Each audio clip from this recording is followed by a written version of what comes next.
Guys, तो आज के इस वीडियो में हम लोग पाई चार्ट्स के बारे में डिस्कस करेंगे। हम लोग बेसिक पाई चार्ट बनाएंगे और उसके बाद में हम पाई चार्ट्स में जितने भी एट्रीब्यूट्स पॉसिबल है उन सभी एट्रीब्यूट्स को देखेंगे, जैसे कि एक्सप्लोर, लेबल्स, ऑटो पीसीटी और उसके बाद में शैडो, स्टार्ट एंगल और रेडियस। ये कुछ एट्रीब्यूट्स है जिसे हम लोग डिस्कस करेंगे। तो सबसे पहले मैं क्या करूँगा, पाई चार्ट का एक बेसिक पाई चार्ट बना लूँगा। तो मैं यहाँ पर अपनी जुपिटर नोटबुक खोल लेता हूँ और यहाँ पर मैंने ऑलरेडी टाइटल ऐड कर दिया है पाई चार्ट्स। तो यहाँ पर मैं ज़रा सा जूम इन कर लेता हूँ और यहाँ पर मैं बेसिकली कोड पेस्ट करूँगा। तो यहाँ पर मैंने क्या किया है सिंपली कि मैंने सबसे पहले इंपोर्ट किया मैटप्लॉटलिब डॉट पाईप्लॉट फंक्शन को एज PLT। उसके बाद में मैंने यहाँ पर एक लिस्ट बनाई है, टाइम है उसका नाम, और यहाँ पर मैंने कुछ वैल्यूज़ ऐड किया।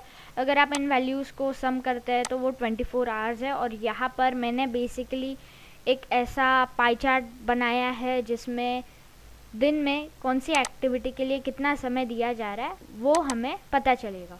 तो यहाँ पर बेसिकली ये दोनों मैंने लिस्ट बना ली। तो ये हो गया हमारा लेबल और ये हो गया हमारा टाइम। तो स्लीपिंग के लिए 7 आवर्स, एक्सरसाइज के लिए 2 आवर्स, म्यूज़िक के लिए 3 आवर्स, कोडिंग के लिए 7 आवर्स और फिर ईटिंग के लिए 5 आवर्स। तो कुछ इस तरीके से ये जो है एक दूसरे से रिलेट करेंगे। इसके बाद में मैंने यहाँ पर लिखा है PLT.py और यहाँ पर मैंने सिंपली टाइम को पास किया है और उसके बाद में लेबल्स इक्वल टू लेबल कर दिया, यानी ये जो लेबल है वो लेबल्स हो जाएगा। और उसके बाद में मैंने यहाँ पर सिंपली लिखा है PLT.title pie charts are amazing. और यहाँ पर अब अगर मैं इसे रन करता हूँ तो यहाँ पर मुझे एक सिंपल सा पाई चार्ट दिखाई देगा। यहाँ पर कर्नल बिजी है, यानी कि कोड रन हो रहा है और आप देख सकते हैं यहाँ पर मुझे मेरा पाई चार्ट मिल चुका है। तो यहाँ पर पहली चीज़ तो ये है कि पाई चार्ट अच्छे से प्लॉट हो चुका है, लेकिन यहाँ पर हमें जो परसेंटेज होता है, जो वैल्यूज़ होती है वो दिखाई नहीं दे रही है। और यहाँ पर बेसिकली आप कलर्स को भी कस्टमाइज़ कर सकते हो। यहाँ पर अब मैं क्या करूँगा, यहाँ पर हमने एक बेसिक पाई चार्ट बना लिया है। तो अब हम यहाँ पर देखेंगे कि कैसे जो वैल्यूज़ होती है, जो परसेंटेज हमें दिखाई देता है वो कैसे ऐड किया जाए।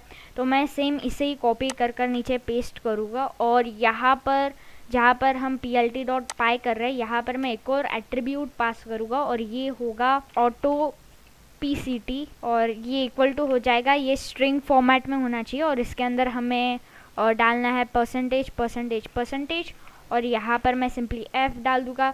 तो ये बेसिक यानी मैटप्लॉटलिब इसी तरीके से समझता है।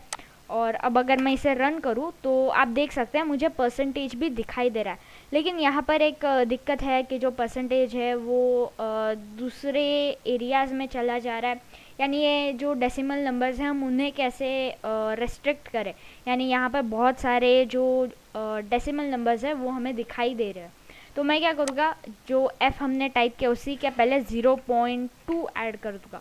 तो इससे क्या होगा कि 2 डेसिमल नंबर्स तक ही अब ये जो परसेंटेज है मुझे दिखाई देगा। अब अगर मैं इसे रन करता हूँ तो आप देख सकते हैं सिर्फ मुझे 2 डेसिमल्स नंबर दिखाई दे रहे हैं, क्योंकि यहाँ पर मैंने 0.2 ऐड किया है। वैसे ही अगर मैं 0.3 ऐड कर कर इसे रन करता हूँ तो मुझे यहाँ पर 3 डेसिमल पॉइंट्स दिखाई देंगे। अभी के लिए मैं बस अगर 0 अब ऐड करते हैं 0.0 तो आपको सिर्फ जो होल नंबर्स है वही दिखाई देंगे और यहाँ पर मैं बेसिकली इसे 2 ही रहने देता हूँ। अब इसके बाद में आप बेसिकली यहाँ पर ये जो पाई चार्ट है इसके नीचे शैडो भी ऐड कर सकते हैं। तो अगर मैं यहाँ पर टाइप करूँ शैडो और ये एक बुलियन वैल्यू होगी, यहाँ पर स्पेलिंग ज़रा सा ये कर लूँ और यहाँ पर मैं सिंपली कह दूँगा ट्रू। यहाँ पर ये स्ट्रिंग के फॉर्म में नहीं होना चाहिए, एक बुलियन वैल्यू है। और अब अगर मैं इसे रन करता हूँ तो आप देख सकते हैं नीचे ज़रा सा शैडो ऐड हो चुके हैं। आप इसे आगे भी शायद से कस्टमाइज़ कर सकते हो। ये हमारा पहला बेसिक पाई चार्ट था और अब ये हमारा इंटरमीडिएट पाई चार्ट आप कह सकते हैं। अब हम बात करेंगे एक्सप्लोर कैसे करते हैं, यानी कि यहाँ पर जो एक सेक्शन है हम इसे ज़रा सा बाहर कैसे लाए, ज़रा सा बाहर की साइड कैसे लाए, उसे कहते हैं एक्सप्लोर।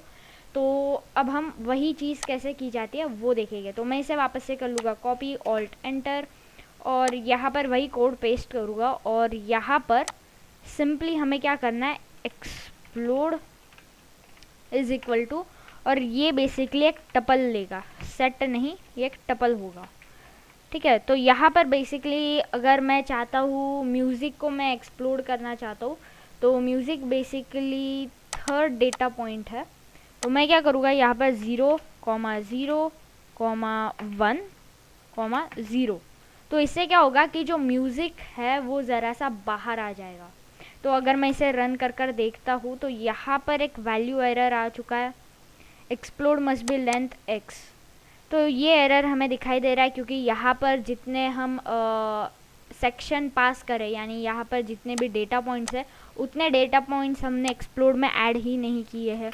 तो यहाँ पर बेसिकली 1 2 3 4 5 है और यहाँ पर मैंने 4 ही ऐड किए थे, इसलिए मुझे वो एरर दिखाई दे रहा। अब आप देख सकते हैं, अब अगर मैं रन करता हूँ तो यहाँ पर जो म्यूज़िक है वो बाहर की तरफ आ चुका है, ये कुछ ज़्यादा ही आ चुका है। तो मैं इसे 0.3 कर लेता हूँ और अब अगर मैं इसे रन करूँ तो ये ज़रा सा एक्सप्लोड हो चुका है।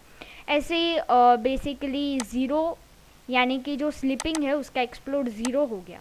उसके बाद में जो एक्सरसाइज है उसका एक्सप्लोड 0 हो गया, फिर म्यूज़िक का एक्सप्लोड 0.3 हो गया। इसी वजह से ये इस तरफ ज़रा सा बाहर आ गया।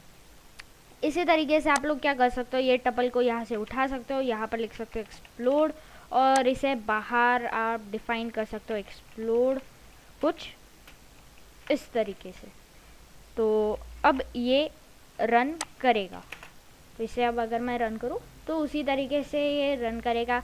ये ज़्यादा बेहतर तरीका है ताकि आप कोड को ज़्यादा अच्छे से देख सको। ये एक पर्सन टू पर्सन डिपेंड करता है, ये पर्सन टू पर्सन वैरी करता है। तो यहाँ पर अगर मैं जो ईटिंग है उसे भी ज़रा सा ये करना चाहूँ तो आप देख सकते हैं ईटिंग लास्ट है। तो यहाँ पर अगर मैं 0.2 कर दूँ और इसे रन करता हूँ तो आप देख सकते हैं ईटिंग भी बाहर आ चुकी। इसके बाद में जो नेक्स्ट एट्रीब्यूट है मैं इसी को वापस से कॉपी कर लेता हूँ और नेक्स्ट एट्रीब्यूट की हम बात करते हैं यहाँ पर। तो नेक्स्ट एट्रीब्यूट है start angle. Start angle basically जैसे कि आप लोग देख सकते हैं यहाँ पर जो पहला हमारा है वो स्लीपिंग है और जो स्लीपिंग स्टार्ट हो रहा है उसका एंगल कुछ इस तरीके से है। तो मैं चाहता हूँ कि ये जो स्टार्ट एंगल है वो 90 हो जाए, यानी कुछ इस तरीके से ये स्टार्ट हो। तो मैं क्या कर सकता हूँ, यहाँ पर मैं एक और एट्रीब्यूट पास कर सकता हूँ स्टार्ट एंगल के नाम से और यहाँ पर मैं बेसिकली एक इंटीजर या फ्लोट वैल्यू पास कर सकता हूँ। जैसे अगर मैं 90 यहाँ से पास करूँ तो यहाँ पर बेसिकली एक टाइप एरर आ चुका है, got an unexpected keyword argument start angle. तो यहाँ पर स्पेलिंग मिस्टेक ज़रा सा हो चुका है। अब अगर मैं इसे रन करूँ तो आप देख सकते हैं यहाँ पर जो स्लीपिंग है वो 90 डिग्री से स्टार्ट हो रहा है, यानी कि यहाँ पर हमने सक्सेसफुली स्टार्ट एंगल ऐड कर दिया। ये ज़्यादा अच्छे से समझेगा आपको अगर मैं यहाँ से एक्सप्लोड हटा देता हूँ। अब अगर मैं इसे रन करता हूँ तो आप देख सकते हैं जो स्लीपिंग है वो परफेक्टली 90 डिग्री यहाँ पर आ चुका है। अब अगर मैं इसे 180 कर सकता हूँ तो आप देख सकते हैं ये 180 हो चुका है। तो इसी तरीके से आप लोग स्टार्ट एंगल्स भी यहाँ पर ऐड कर सकते हैं। और इसके अलावा आप एक और चीज़ कर सकते हैं, वो है साइज़। जो आपका पाई चार्ट का साइज़ है वो भी आप लोग चेंज कर सकते हो। तो यहाँ पर मैं एक और एट्रीब्यूट पास कर सकता हूँ साइज़ इक्वल्स टू, और ये एक इंटीजर वैल्यू लेगा। अब जो बाय डिफ़ॉल्ट इसकी वैल्यू है, जो रेडियस की वैल्यू है वो बाय डिफ़ॉल्ट 1 होती है। तो अगर मैं इसी साइज़ का डबल करना चाहूँ तो मैं यहाँ पर अगर 2 पास कर रन करता हूँ इसे, तो यहाँ पर मुझे वापस एरर मिल चुका है। तो गाइस यहाँ पर आपको साइज़ नहीं, यहाँ पर आपको पास करना होगा रेडियस। और अब आप देख सकते हैं कि जो रेडियस है वो डबल हो चुका है और इसी वजह से हमारा जो पाई चार्ट का साइज़ है वो भी डबल हो चुका है। तो इसे मैं ज़रा सा वापस से कर देता हूँ 1.5 ताकि ये ज़रा सा छोटा हो जाए। और यहाँ पर जो है टाइटल के ऊपर आ चुका है, यानी कि पाई चार्ट के ऊपर टाइटल आ चुका है। तो ये हम आगे कस्टमाइजेशन के टाइम पर देखेंगे।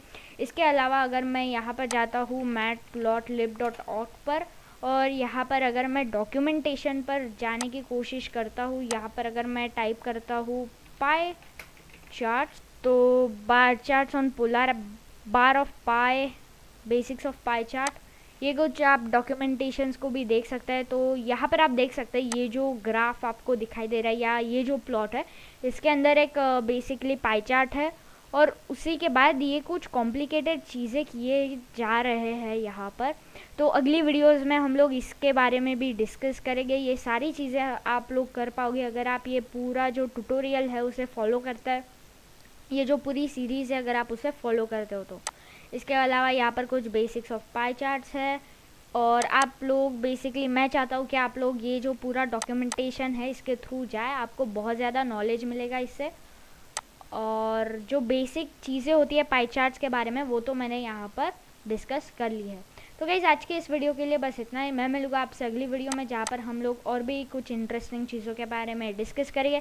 अगले वीडियो में बेसिकली हम एक जो CSV फाइल होती है या जो टेक्स्ट फाइल होती है उससे कैसे डेटा को लोड किया जाता है वो डिस्कस करेंगे। तो मैं मिलूँगा आपसे अगले वीडियो में, तब तक के लिए good bye, keep coding, keep learning.